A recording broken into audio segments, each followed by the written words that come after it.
I'm going to go ahead and start us off. And first of all, we have a wonderful guest host. And this is, Deacon Paul Koester. And he is a man of many things. And, presently, he is the business manager at Bishop McDivitt High School in Harrisburg, Pennsylvania. And Harrisburg is the capital of Pennsylvania. But his journey started back in Montana, where he grew up, and Deacon Paul, he spent, oh gosh, 35 years between active duty in the was it the Air Force, Deacon Yeah. Paul, and in civilian work, maybe working for the government. So what a great background. And so he was employed by the government, and he did have an assignment, with the Air Force in Naval Air Station in Patuxent River in Maryland, which is very near our campus. And but he's always been in, like a numbers guy, a controller, very detailed in that. So, and but then there was a certain point he wanted to know how I need to have God help me, find my way in that. And he became a deacon, which is a very, very, very, very high position, within the church in that. And anyway, in the deacon, then he moved from Montana to the Keystone State, which is Pennsylvania, because his wife's mother lived there. And he had a 3-year contract with the Navy in Mechanicsburg.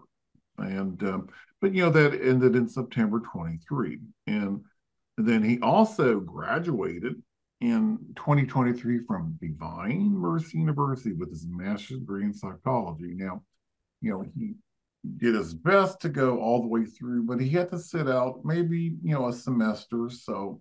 Then he regained it, but he has his capstone paper. Just, when I met him at graduation, I'm like, oh my God, how did you do that? And how did you find the research? And he told me how he found the research to do it. So, and, but anyway, he now he works at Bishop McDivitt High School, and they did a great job in breaking him in, and let him shadow the former business manager. And in my Catholic school, I never knew my deacon, much less they worked in the school. So, but anyway, he works with donations and a lot of different things. So I would say definitely, Deacon Paul, your plate is full, and I am so glad you're able to spend time with us tonight. So, but so my first question always this is, you know, why a master's degree in psychology online? I think for myself, the I growing up in Montana, my mother was heavily involved with psychology. My sister took some psychology classes, had a associates in a community college out in Montana, and I'm the youngest of six kids. And reason why I joined the military is because my mom and dad said we don't have the money to send you to college. So if you want to go to college, join the military because they will pay for it. And so, um, and yeah, I've been all over. I've been all over the world and multiple different jobs, and it's just amazing how God has kind of been keeping me in my path to get to this point where I'm now at the Catholic high school. So I kind of tease the kids. I tease them about the fact that I guess I didn't do very good the first time, so I'm going back to high school again. And so the the the environment itself is much different than out here. There's not as many opportunities in Montana as there are out here to get jobs, businesses. There's no, I mean, there's some big cities, but it's really kind of be like who do you know type of situation, or if you want to work in forestry or farming or livestock. Those are pretty much the three real big ones. There's some coal mines and stuff, but that's neither here nor there. And those were not anything that I wanted to do in my life as far as So I think getting back to that initial question, is kind of interesting that you said that I retired in September, but of course the Navy still has me on their books because they have not completed my retirement package yet. And so it's kind of nice in that regard because I only have to show up there 1 day a week. But officially, the I will cut the umbilical cord next week at the end of the Oh, month. okay. So Okay. officially, I won't be a government employee anymore. So it's kind of good to see that. But to go to Bishop McDevitt, this is where the spirit is leading me, because when I was down at Patuxent River, I was part of a design team building weapons that specifically, these are weapons that have been in the government inventory for probably 30, 40 years, and they needed to be updated. But Mm-hmm. the dichotomy is that I'm a deacon. I was ordained in 2017 in Washington, and I have, the personal goal of not killing outright. And Good. so that's our requirement. And I saw that as a dichotomy that wasn't working well with me personally. And so I asked God, yeah, give me some direction here. And that's when the job was defunded at Pax River. That gave the government the ability to move me up here to Harrisburg. So that's how I showed up in Harrisburg. I'm still a deacon in the Archdiocese of Washington, and I'm on a permanent loan to the Diocese of Harrisburg, Oh, Pennsylvania. okay. So, with that said, how did I get to Bishop McDevitt? So, I really didn't have to leave my job at the Navy. I had another 3 years there.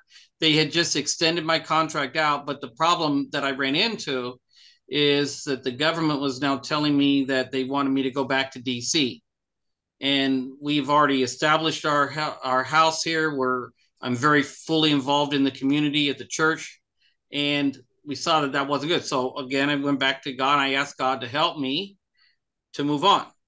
And the tie-in with that was about the same time I saw that this job come open at Bishop McDevitt, and I didn't really give two thoughts about it. I just threw my resume into the hat. I didn't change anything with it. I was using my government resume, and I sent it to them. And next thing you know, they're calling me and they're like, "We want to interview. We want to talk to you." And things really went pretty quickly in that regard. They had a number of candidates, but I was the only deacon. So why is this important? Not so much for the school, but you want to change the trajectory of a program. You, especially within the church, you need to have individuals that are going to be viewed as people with the church's authority, which a deacon and a priest have.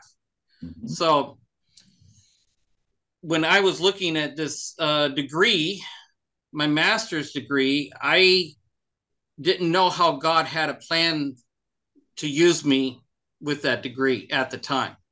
But I knew that I was being called in that direction, because it was interesting when you brought up that point that I joined Divine Mercy in 2018. And I was going through the program, and at the very early on in the program, my moderator, my counselor had said, "Hey, this is a wonderful program. I don't know if you're going to have enough information out there to build your case." And that was true. In 2018, 2019, I started doing research, and there was nothing on the computer system except for one person who worked for Health and Human Services, who had written 6 papers on human trafficking and how it is affecting the care workers at the hospitals, how is it affecting the police officers, and how is it affecting the home environment. Well, as you all know or will know, is when you're writing, on your capstone, you have to have multiple sources and not from the same individual. And so I ran into that challenge where I didn't have enough information. However, in the DC area, I did have contact with certain individuals who work for the FBI, and working the human trafficking headquarters is centered in Virginia, right outside of DC, and this is where they track all the activities going on throughout the area. And one thing that's interesting about Harrisburg is it's dead center in the middle of Dauphin County. Yes, it is. Yeah. But Dauphin County is close enough where you have three counties right here, kind of like the DC metro area, where you've got Maryland, Virginia, and DC, and you have police departments that don't like to talk to each other. Well, the same thing up here. And we also have a lot of truck stops in this area dispersed around the Harrisburg area. This is basically all the train traffic for the East Coast comes through Harrisburg. And because of that, about 85% of the truck traffic comes through Harrisburg because they don't want to go up 95. So they come up 81, go to 83, and they go up into New York and into that area. So there's a lot of draw, shall we say, for that type of environment for people who are sad. And the other challenge you run into is that when I was my age, you could go to the stores and you would see all these different books and stuff you could buy, with the whatever. But now with people having in their phones, they don't have to go buy the books. They don't have to, they can get anything they want to on the phone. Sure. But the problem with a need or a desire or a addiction is that addiction continues to grow inside you until you go too far. And so the task forces were designed to come out there and to catch those people who have gone too far and to get them out of the environment to get the situation done. But at the same time, also help the young ladies and in some cases, young men who have been trapped into this environment. And they have been very good at tracking individuals across the country now. So when I had that information, I went back to my moderator and I said, here's what I have. And here's what I cannot say in my capstone because it's still classified. It's still information that the government doesn't want out there. So at that point in time, I think it was about 2021, that time period, I had gotten to within about 3 classes of the end of the program, but I could not finish my capstone because I didn't have enough ammunition to write it. So I had to step away from the program for 2.5 years until there was enough information out there that I could use as references. And I continue to keep in touch with the individuals, and I continue to help to work in the diaconate to help individuals. But that's when Dr. Clausley and Pecoraro came back to me and said, hey, we would like you to come back and finish. We think that, your program is definitely needed, which it is, and it is now available. We think that you have enough information to be able to do this. So that's why I came back and I graduated in 23, finishing those 3 classes. So it's a long answer, I know, but. And that's okay. We like long answers. Also, but your capstone is on a growing problem that, and it's not going to stop.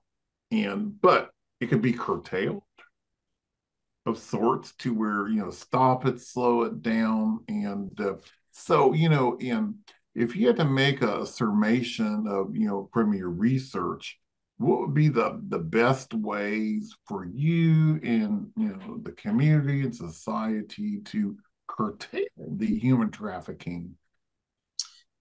I think from the research that I've discovered and that I'm working with, which is still transforming, is the phones are going to be the big thing. Yeah. The phones for children, if a trafficker takes their phone, then of course it's going to be hard to find them. Right. But the challenge is as the technology continues to grow, there are ways to help find the children.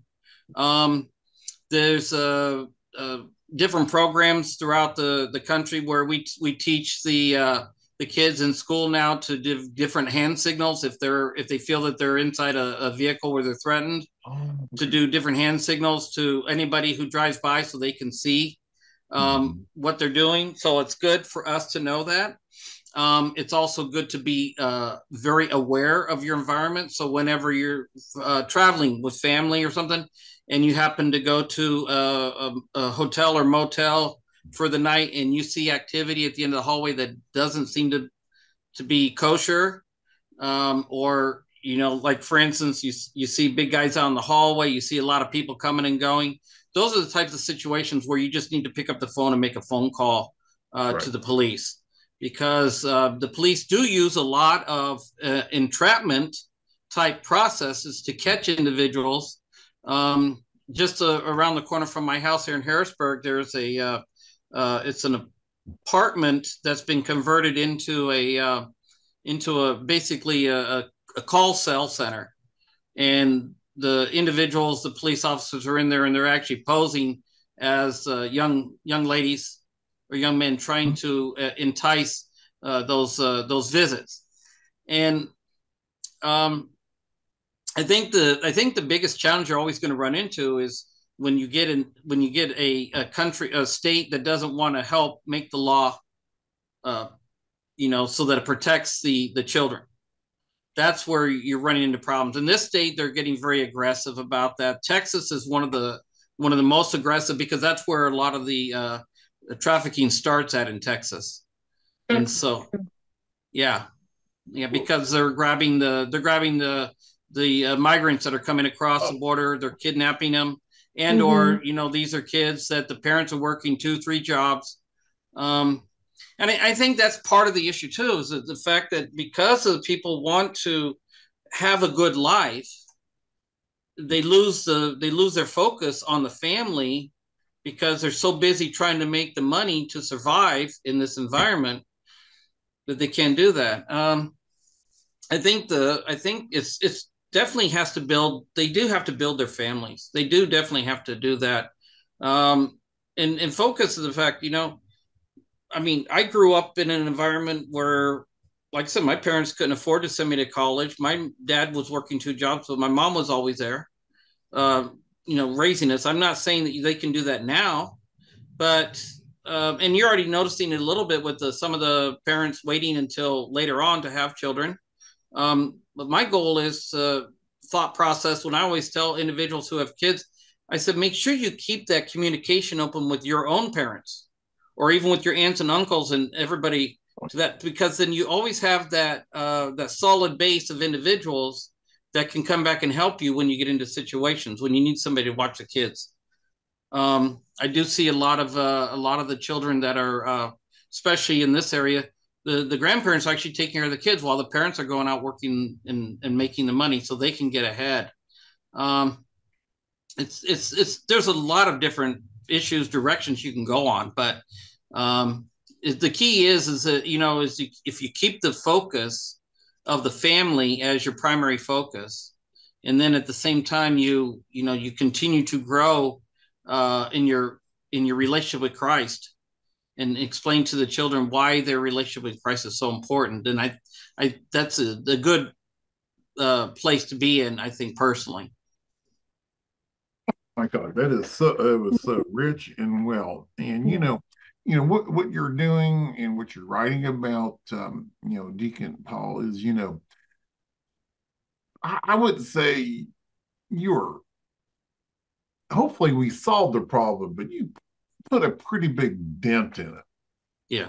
Meaning that, boom, that is something that, what you have said, what you've researched, what you've written about, is also true. So, but now you're in civilian life, as I call it, Mm-hmm.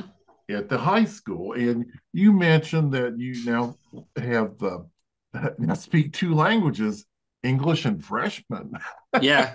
What do you mean Yeah. by that? Speaking English, obviously, I don't know Spanish. I've tried numerous times to learn Spanish. I can learn a couple of words. I found it actually easier to learn Swahili when I was over in Africa than it was to. And I'm German descent, so I do know how to read in German. but the freshmen speak a whole different language that is not in any. I don't have a dictionary on the freshmen that I can pick up and understand the words they're saying, and most of it's grunts and eye rolling and stuff like that. But it's kind of funny because talk to them about that. But it's a good group of, they're really good kids. They really are. And I know that as they continue to mature, what I'm trying to do is try to encourage the the dialogue with them, and they sometimes don't want a dialogue. And so what I'll do is I'll give them the opportunity. I personally am running all the business operations, so I don't step into too many of the classes. But when I do, it's usually because there's a question that's been asked in one of the religion classes that the teacher might need some assistance on. Um, but it's more along to be there in the hallways whenever they go on their breaks to their next classroom. Is kind of just be there visually, so they can see me, and they can, if they have any questions, they can stop and talk and stuff. But they're overall they're very good. It's the Catholic school. I'm really impressed with the fact that, like, for instance, that we start every morning with morning prayer and the Pledge of Allegiance, stuff that I grew up with, that the rest of the public schools don't do anymore. And I think that's a big part of it too. I think personally. So,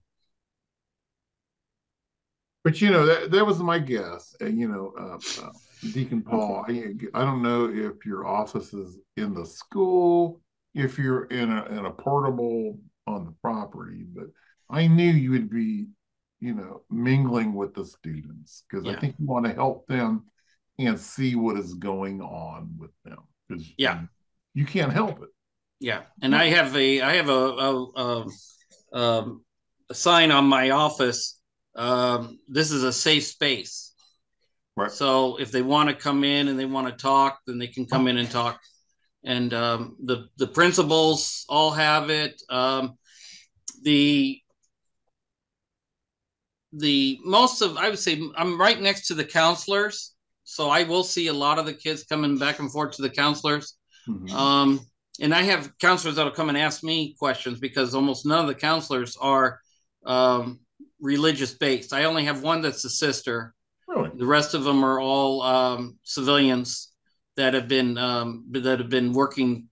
None of them are Divine Mercy. I did tell them that. I said, well, you guys need to go to Divine Mercy and get your degree in psychology from us. And I think one of them is actually looking at the fall class. I'm not sure if she's on the list of participants here.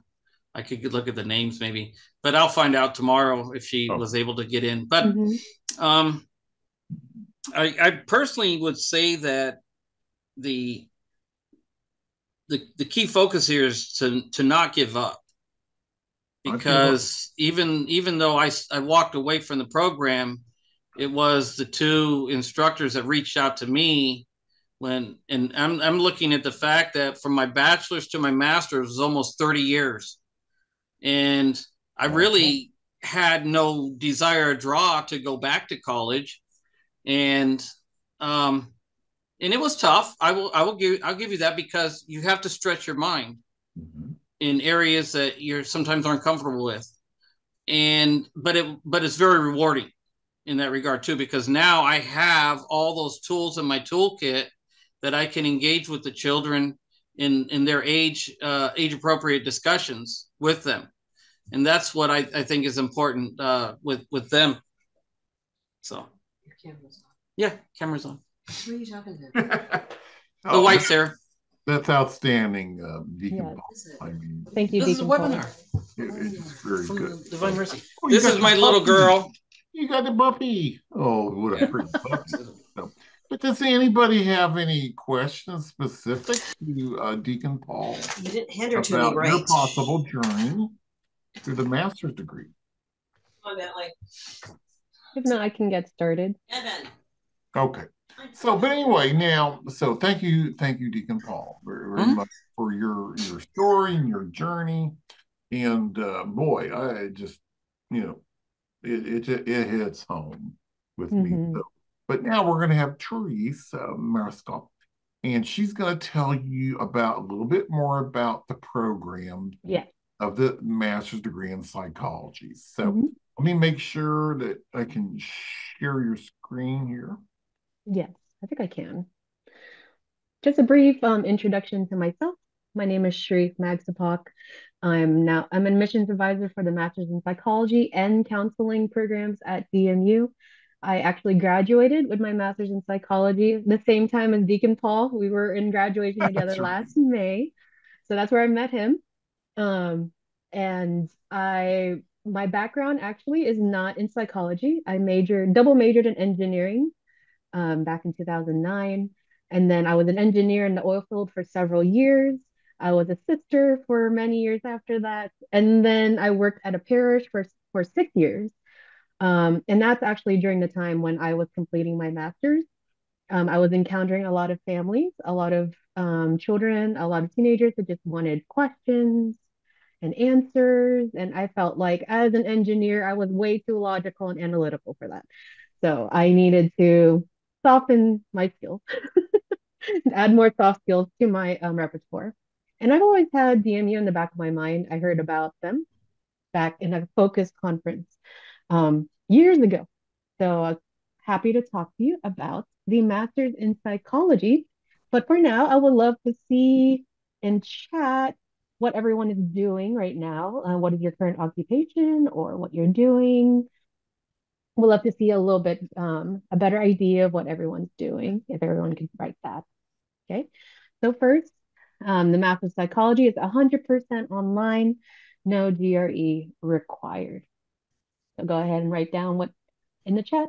Oh, yeah, great. Go ahead and write down in the chat what everyone's doing. Okay. A brief history of Divine Mercy University. We were founded in 1999 as the Institute for the Psychological Sciences. And that's actually as early as when I heard about DMU, because this was just a school for psychology. I'm awesome, great. And in 2015, we added the School of Counseling. And with two schools, we expanded to Divine Mercy University. We're now university status. We are accredited by the Southern Association of Colleges and Schools, which is through the Department of Education to award master's and doctorate degrees. We also have this certification here called NC SARA, which allows us to operate across state lines. Ooh, thank you, everyone. Really great. Oh, we have a great Yep, field here. That's I amazing. do. Teachers, engineers, counselors, medical teachers. Oh, excellent. Lovely. Sales operations. Awesome.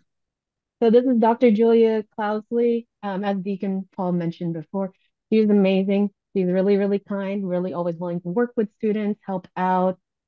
So this is like a brief letter from her, basically stating that really need more people with psychological knowledge in our world, and to use that Catholic Christian perspective really basically means you can be in any field you want that you want to be in and still apply psychology. Which is why this particular program is so great. It's not bent towards only psychologists or people who want to know psychology. It's really for those who want to apply psychology where they're at as well. Ooh, admin assistant, psychiatric nursing assistant, Catholic mindset coach. Ooh, I'd love to know more about what that is. Assistant behavior analyst. Ooh, awesome. Getting your RBT. Wow, we have a nice set of potential students today. So how is our online master's in psychology unique? We are 100% online classes on your schedule. The work is mainly asynchronous, but there are times when you can meet up with with professors and other people in your cohort. But outside of weekly due dates, you must keep those weekly due dates. It's really you learn on your own time, which I thought was really helpful for those who want to still work and complete their master's in psychology, which I did.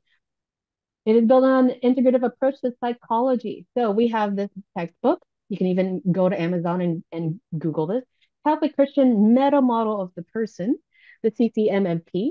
So essentially, we have a more integrative view. We view each person philosophically, theologically, and psychologically. We are made in the image and likeness of God, but we have rational thought and emotions. But then how does that play into living out vocations, living a virtuous life. All of that is incorporated into every class at DMU, even the statistics course.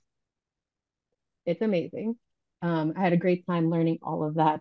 Basically, that book was like fairly thick, and I was super scared to go through it. As an engineer, I might have had one writing course in my entire life, but that book was an amazing read. I had a great time learning throughout the entire thing.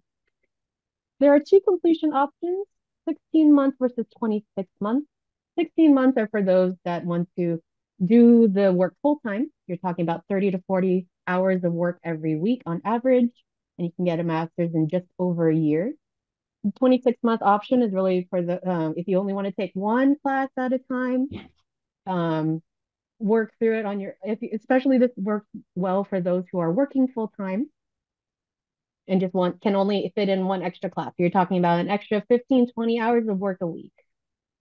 There's individualized feedback from faculty, which I thought was really interesting. Every week I got an email from my professors, making sure I'm doing the right thing. I even have an advisor, which I will talk about later, that checked up with me occasionally to make sure I was on the right track. We have a small student to faculty ratio, a program instruction that teaches to 5 learning modalities. So not only are you learning by reading, watching lectures, interacting with students, there's so many ways to learn in the MSP program. And not only that, you can already apply what you're learning. For those who are more hands-on, you can already apply what you're learning to what it is you're doing. Oh, thank you, Mary and Guy. Thank you so much for answering. Wow. Amazing group of people today. That's lovely. And of course, our experienced and supportive faculty. Yes. So the benefits of the master's in psychology program. Oh, sorry. I think there is a question. You have to be in the US to join the master's program? No. So specifically because it is 100% online, we do have the program. Our program has a lot more international students in it as well, and I think I love that mainly because you're able to see other perspectives as well. You're not just seeing the American answers; you're seeing the perspective from those in Africa, those in Asia, those in Australia. So it's amazing to have that opportunity. Okay. And then our scholarships and financially in general available to those? Yes, they are. And I will go over financial aid here towards the end. So the main benefits of the master's in psychology program is really this whole idea called flourishing. What you want to do is to be able to not only examine yourself, how you can better flourish on your own personal way, and that way you can help others to flourish as well. That's definitely part of the the DNA thread through DMU is this whole term called flourishing. Okay. So you want to grow towards personal and professional flourishing, offer innovative solutions to problems based on psychological explanation of behaviors, develop the ability to interact and work with a wide array of individuals. So there are residencies where you will interact more with other students and you'll learn, the ability to communicate better, show empathy, not necessarily sympathy. How do you attend to people? Nonverbal language. What are your nervous tics? So all of that is built into the program. Create resilient, welcoming environments and mental health awareness. Because you're gaining a greater background in psychology, you have that opportunity to understand the need for mental health awareness. Hey, Therese. Yes, sir. Real quick, just also is when you join the program, you're going to be put with your cohort, which is your group of people. So the one thing that's interesting with my group that I was with when I started in 2018, there was only 2 of them that were left when I was finishing up my class. So they had started after me. But the cohort is really good for you because it helps you because each of you are going through the same thing at the same time, but just different thoughts in your heads. So it's always good because you're going to be talking back and forth with your cohort with your answers. And that's very important for you as you continue to grow in this relationship with each other. You're going to find a lot of dichotomy of different ideas and thought processes. So that's very important to understand. Yes, absolutely. Excellent. Excellent. Yes. So you're going to develop excellence in communicating, connecting with others. If any of you have done online classes before, you understand maybe like the discussion posts that you have to put, and then you respond to other people's posts as well. So you get to have that kind of communication line in between your cohorts a lot. I mean, honestly, I graduated last year, but I still have my group chat on my phone. We still talk. My cohort still talks to each other, so it's amazing to have that connection. And we have people all over the world on that group chat as well. And then lastly, master ability to evaluate the effectiveness of programs. So the online master's in psychology has several tracks. I want everyone to look at this real quick and really type up very briefly which track are you interested in. So I'm going to give you a minute or so because I just wanted to point out that I'm right here. So just in case, you know, people don't think I finished the program, I'm right here. So go ahead and type in the track that you're interested in. I want to make sure I say something for each, but specifically if there's a specific track everyone's interested in. Human services, PhD, marriage, family, and or leadership. Okay, so we're going to go through a majority, all of them for sure. Leadership in marriage and family, excellent. So these are specific concentrations in the Master's in Psychology program. There are 11 courses in total, and these are the 8 core courses. Marriage and family, good. So marriage, family, pre-PhD, pre-PhD, excellent. So this is the intro to psychology, that first class, helping people flourish. That's also where you'll start understanding APA style writing. If you haven't done so already, go ahead and look that up. APA style writing, because that's something that's going to follow you throughout the rest of the program. This is a great class, developmental psychology, that second one, where you go through each age group and you go through what they're going physically, cognitively, emotionally, spiritually. This was honestly an eye-opening class for me. Leadership, human services, and it's okay, great. Psychopathology, where you get to learn a little bit more about abnormal psychology and how risk and resilience plays into that pathology. Cognition, emotion, motivation. I call this the brain class because you're literally learning about not just parts of the brain, but how do people think? How does emotion come about from your brain? What motivates people? How people make decisions? This was a great class. The one philosophy course, the Catholic Christian vision of flourishing based on vocations and virtues. Dr. Gross teaches that class. Statistics course. Now, for those who are afraid of math, don't worry. It's okay. We all made it. It's really, you do get to learn a little bit more about the mathematical formulas, but it's really more geared towards how can you interpret the data. You're reading a lot of research papers throughout this program, so it's important to understand statistics. Social psychology, groups, and diversity, how psychology plays into groups, as well as diversity in each group, as well as research methodology and design, as I mentioned before, evaluating the effectiveness of programs. Deacon Paul, do you have a favorite class or a class that stands out to you? The challenge I had was statistical analysis, because even though I work in finance and I do a lot with numbers, just give her to me. I do a lot with numbers. The analysis that we use in psychology is a different style, I guess. So the formulation is not your normal statistical analysis. The program that we use is pretty much standard across all of the psychology world. So the key thing is just to be able to put the data into the program. So it was the toughest one for me, I think, because being a financial person and dealing a lot with numbers in Excel, it made me a challenge for me. But the teachers were able to help me through all of that. I had a couple of extra classes, one-on-ones with Dr. Closley, just to be able to get that in. So they don't let you flounder at all. Mm-mm. That's the other thing. They want to see everybody continue to flourish and to grow and to go past your self-made limitations that you might have. I would say that my cognition, emotion, and motivation was probably my favorite class, because it helped me to understand what motivates people to make decisions that they do. And by doing that, it gives me the ability to understand the cognitive thinking that they're doing in the background, so that I can talk to them holistically when I'm asking questions and trying to help them to grow. So those are the two courses that really reached out to me. Yeah. Yeah, thank you, Deacon. So I said prior that my background was engineering. So my cohort was flocking to me towards the statistics class, only because of my background. But trust me, I was flocking to everyone else. I have the philosophy course. I had never done philosophy before, but the sister in our group chat was so helpful in helping me pass that class. So your cohort's fairly important throughout the program. So as I said, there are 11 courses in total. These are the 8 core courses that everyone completes.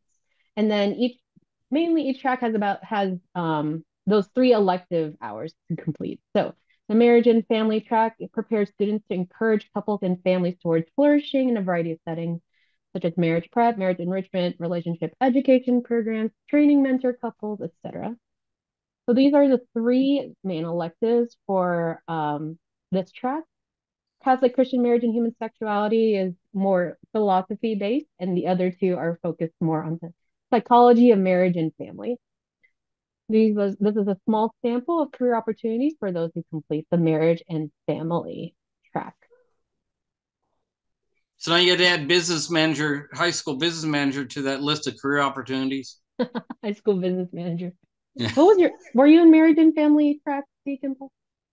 I was. Okay. Yeah. Awesome.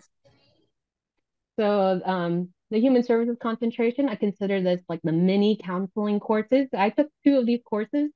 So this concentration is intended for students who want to work more on that one-on-one restorative work, meeting human needs and promoting flourishing. So I took the relationship intervention skills theory and application, which you got to learn more about the one-on-one communication between people, what your nonverbal communication is, how to show empathy, how to attend to people, what's the difference between sympathy and empathy. That was a great course. I was bummed I never got to do this course because I heard it was excellent, learning about differences in personality. And then group counseling. So I know Deacon Paul mentioned the classes that were most effective to him. Group counseling was mine.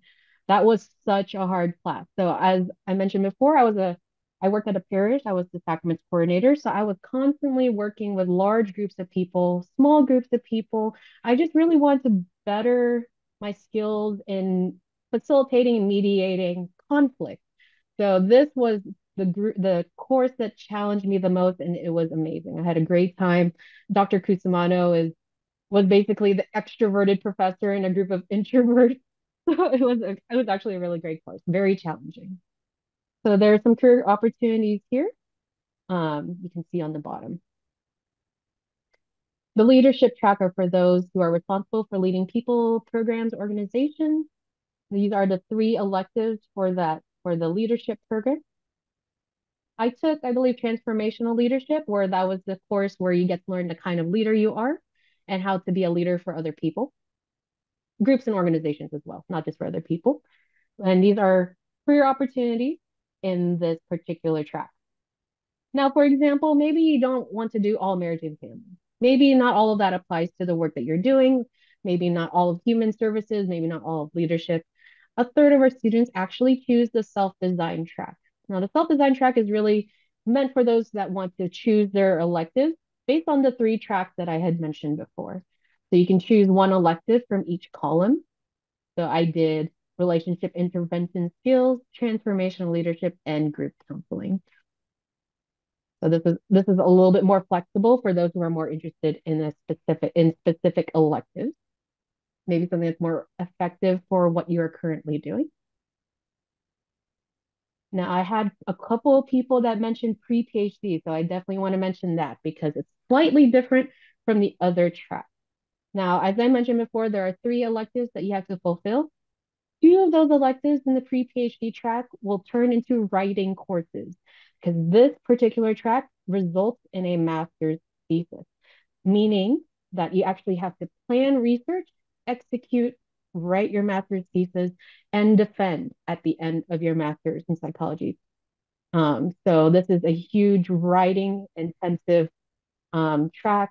Those who want to do a lot want to go into a PhD program after this, maybe become a research psychologist. This is something definitely to look into. So definitely if you want to be more of an instructor in psychology or maybe, other positions in a parish and diocese. Now I mentioned a master's thesis for the pre-PhD because for those who are in the other track, you do not complete a master's thesis. You complete something called a capstone project, which Deacon Paul mentioned earlier. I will explain mine.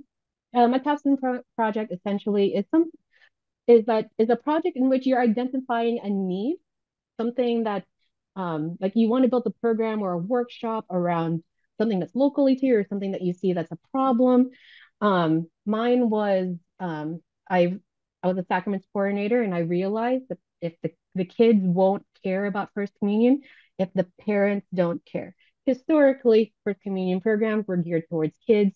So in my parish, I added a parent formation program.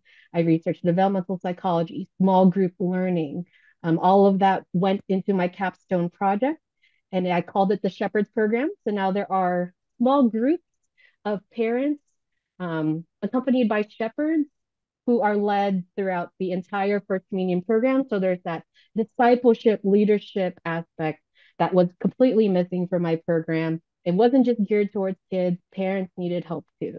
So that was my capstone project, and it's currently still ongoing at my parish today.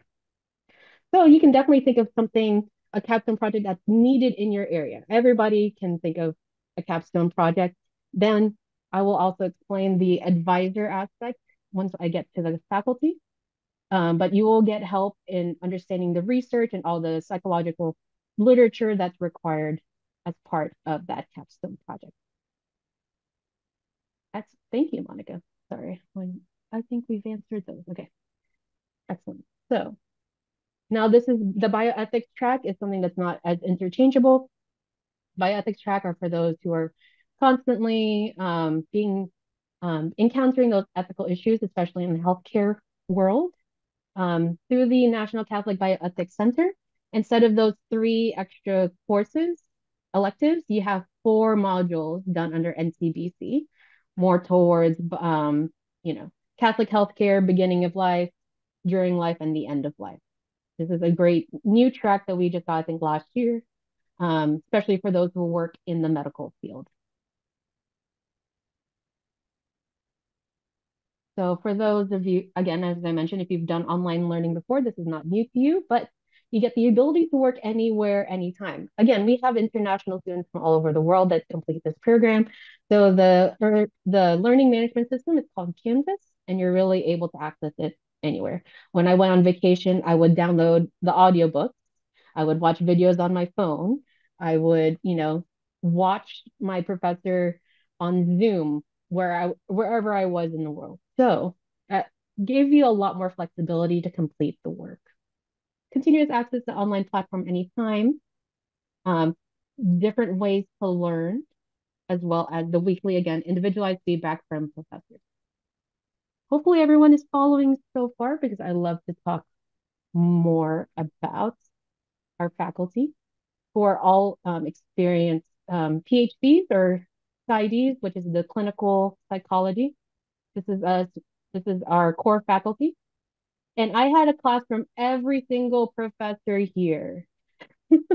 I had a great time with each and one of them. I mentioned before that capstone project at the beginning of your master's psychology program, you will be assigned an advisor who will make sure that you are on track to complete your capstone. Who was your advisor, Dr. Deacon Paul? Oh, he's not listening. Deacon Paul, do you know who was your advisor?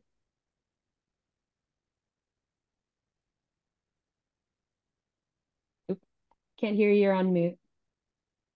I'll tell mine. I'm sorry. I thought I unmuted. It's Anna Pecoraro was my professor.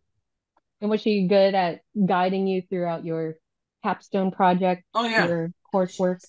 Yeah, and as a matter of fact, we still talk even after I graduated. So she lives in Philadelphia, and we do keep in touch. So that's important. That's amazing. Thank you. You don't just walk away and since from the program. Oh no, so absolutely not. My advisor was Dr. Williamson here, and I did mention Dr. Cusimano earlier as my group counseling professor, and she lives in Savannah, Georgia, and we keep kidding that we need to go visit Dr. Cusimano so we can go see no, the baseball team that's over there in Savannah, the funny ones. So you're able to really talk to these professors one-on-one, which I really thoroughly enjoyed in my program. Here are the acceptance requirements for the master's in psychology: a bachelor's degree from an institution accredited by the U.S. Department of Education or an internationally recognized institution. For those that graduated outside of the U.S., please make sure that your institution is accredited, and you may have to do a transcript evaluation to see the equivalency here in the U.S. for a bachelor's degree. Applicants must have at least a 2.5 GPA to be admitted. 2 letters of recommendation, a resume, and a written statement of intent indicating how your goals align with the goals of the program. So, not a lot of requirements, but for those who are international or from a non-native English-speaking country, the TOEFL or IELTS scores, which are good for 2 years. And then attend a mandatory virtual orientation where you get to introduce yourself to the professors and just say hi to everyone, meet the cohort. So, and that being said, is grad school affordable? We are accredited through the Department of Education, so we do qualify for federal aid. Yes, 16 or 26-month track, doesn't matter. You can apply for student loans. You must be at least half-time, which is the part-time requirement. Will you allow PTE English tests for non-English speakers? It has to be TOEFL or IELTS. Those are the more standardized. I don't know what PTE is. Sorry, Lisa. Can you explain what PTE is? Okay. Oops, sorry. Employer tuition reimbursement. Definitely check to see if your employer can reimburse some tuition.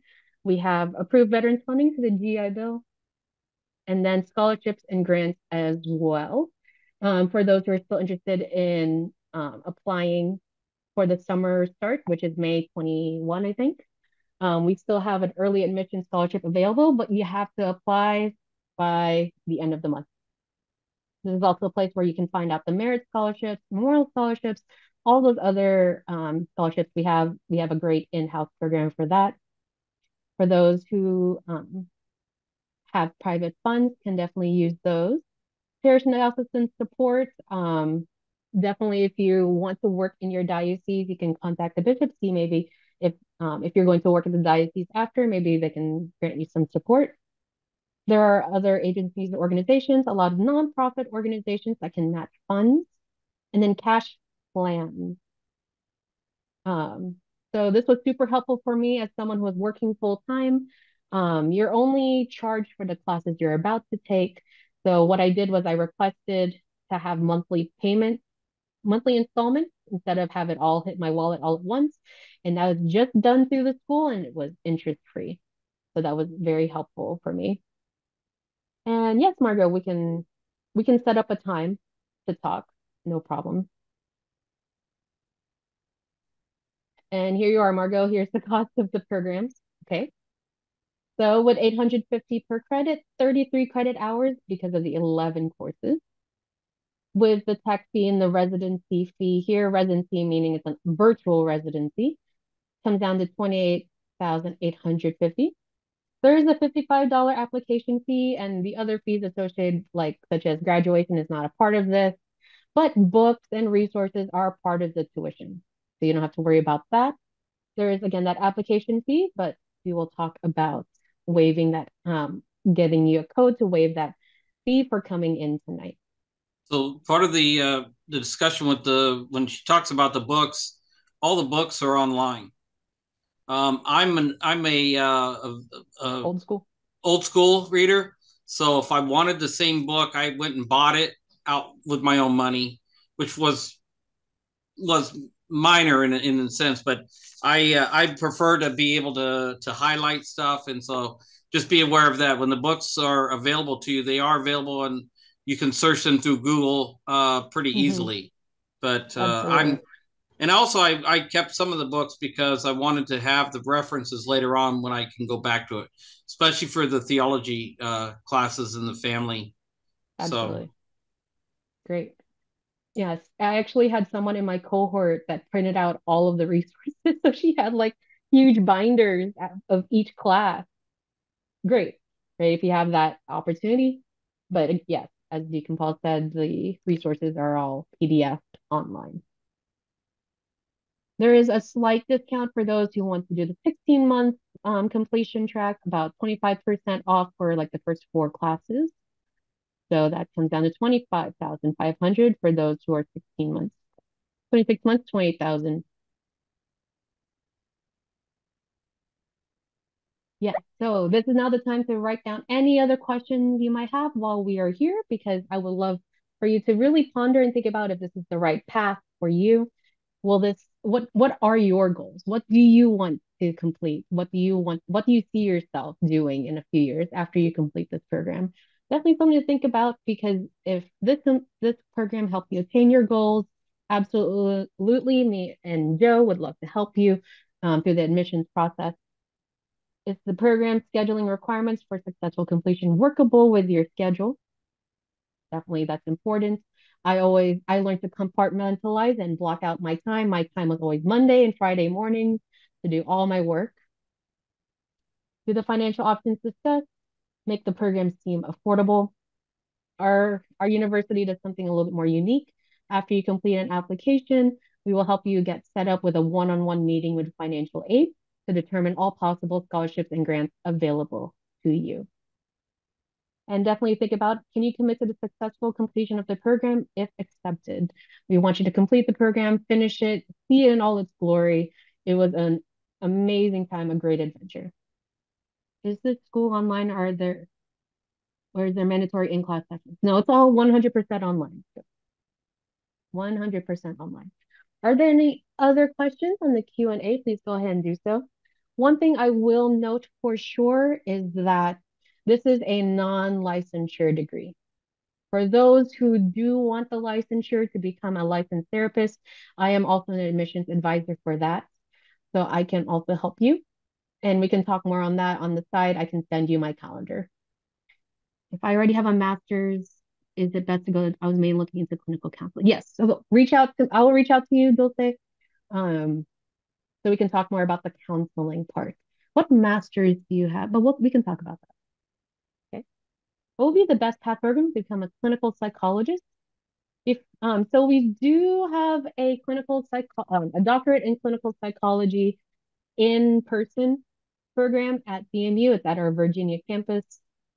There's only one start every year in the fall, so we are looking into fall 2025 now. So if you're interested in the PsyD program, Hiro, you can I can point you in the right direction. Oh, I do have a Q&A up here. Who do I talk about discounts on tuition? I heard about let's say yes, there is an FTO out tuition discount. Definitely Isaac. I think Joe, is Isaac your applicant? He's asking about the FTO. Yo. Yes. St. Paul's outreach. Oh, well, I know a lot about them. And if you're there, I think we have we call it a tuition reduction agreement with them. And if we don't, we'll make one, because at the men's conference a year ago, I mean, I spoke with them, great organization. So, but I do believe we have a tuition reduction agreement with them. Yes, we do. That's something that we can get you in touch with financially to talk about. And Margot, yes. Okay. Monica, can you get your master's and then later decide to get the license? So this is not the degree to get licensed. To get licensed, you need to have a CACREP accredited program, and that is twice as long. There's 60 plus graduate hours. There's clinical hours involved. But if you do decide to take the master's in psychology, about I think 6 courses can transfer into the counseling program. licensed in Utah, curious, would love to get clinical, have BS. And okay, Joanna, I will talk to you about the counseling program. And our program is CACRP accredited in Utah.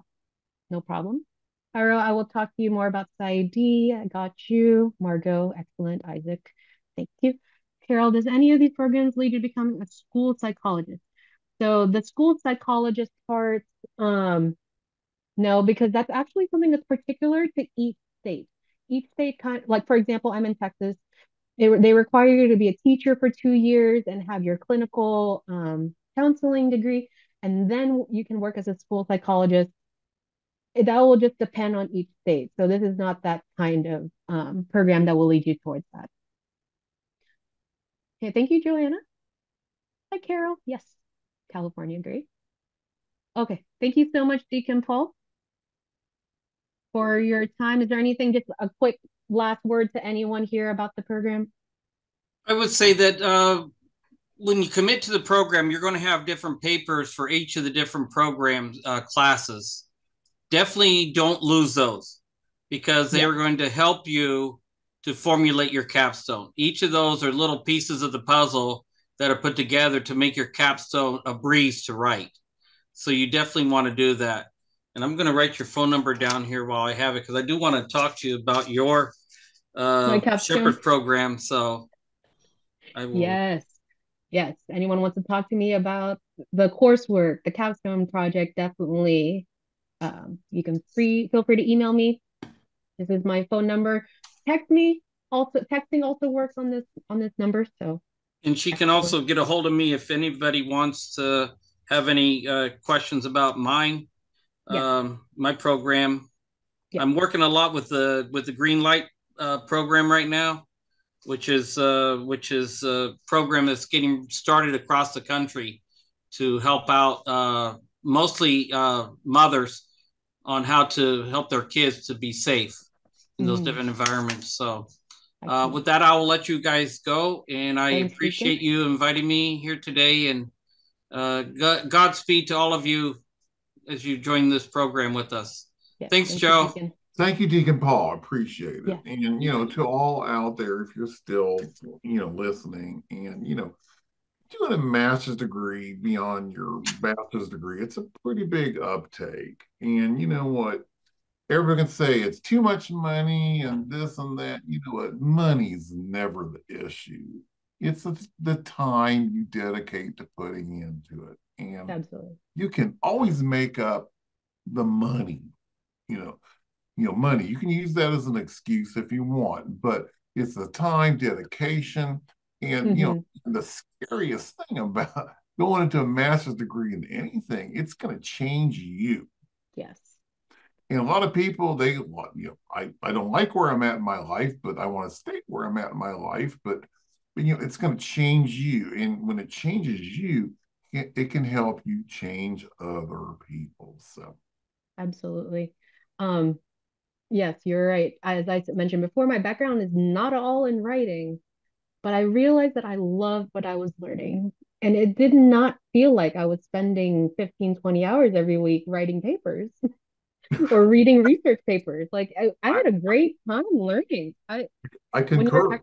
When you're actually in the program that you're meant to be in, it does not seem like a chore. That's and right. I failed to mention a lot of other ideas for capstones as well, if people are interested.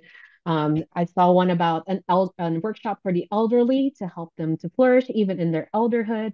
There was one that I saw one of my friends did uh, a sex ed education class for girls, learning more about themselves, NFP, all the opportunities that are more available to them. I thought that was a really beautiful capstone. There's so many kinds out there, and would be happy to share a lot of those capstone. Let me know if you're interested. All right. Okay, everybody. Well, thank you for your participation, and I hope we can speak with you all very soon, and to further define your journey and what you want to do. So, thank you all. Have a great evening. Thanks, Thank everyone. you. I will reach out to those specific people who asked. Thanks, Joe. Yeah, thanks, Therese. Thank you, Deacon Paul.